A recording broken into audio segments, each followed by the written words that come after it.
नमस्कार बंधुरा आज आमी चले एसेछि मिष्टि दइयेर रेसिपि निये। मिष्टि दई तो आमरा प्रत्येके दोकान थेके किनेई खाई, किन्तु जेखाने मिष्टि दई सहजे पाওয়া যায় ना सेखाने किभाबे मिष्टि दई तैरि करबेन आसुन देखे निই।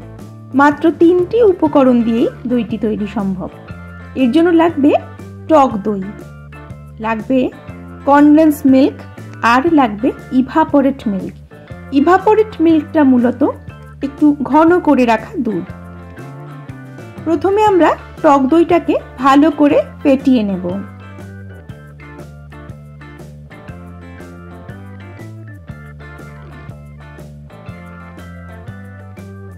এরপর আমরা এর মধ্যে দিয়ে দেব পরিমাণ মতো কনডেন্স মিল্ক। কনডেন্স মিল্কটা আপনারা আপনাদের ইচ্ছে মতো ব্যবহার করবেন, যতটা মিষ্টি আপনাদের প্রয়োজন ঠিক ততটাই ব্যবহার করবেন। তারপর দুটোকে খুব ভালো করে আমরা মিশিয়ে নেব যাতে কোনো লাম্প না থাকে।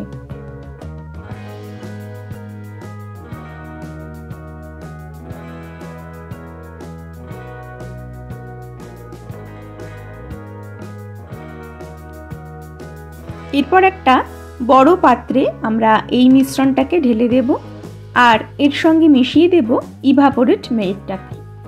এই ইভাপোরেট মিল্কটাকে আমি সামান্য উষ্ণ গরম করে নিয়েছিলাম। এরপর একটা হুইস্কারের সাহায্যে সমস্ত মিশ্রণটাকে খুব ভালো করে মিশিয়ে নিতে হবে। এটা একটু সময় করে ধৈর্য ধরে আস্তে আস্তে মিশিয়ে নেবেন।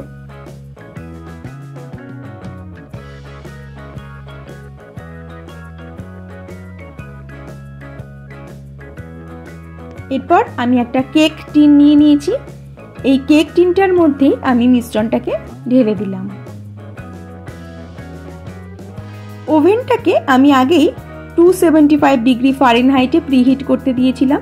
এর মধ্যে মিশ্রণটাকে দিয়ে দিলাম 1 ঘন্টার জন্য।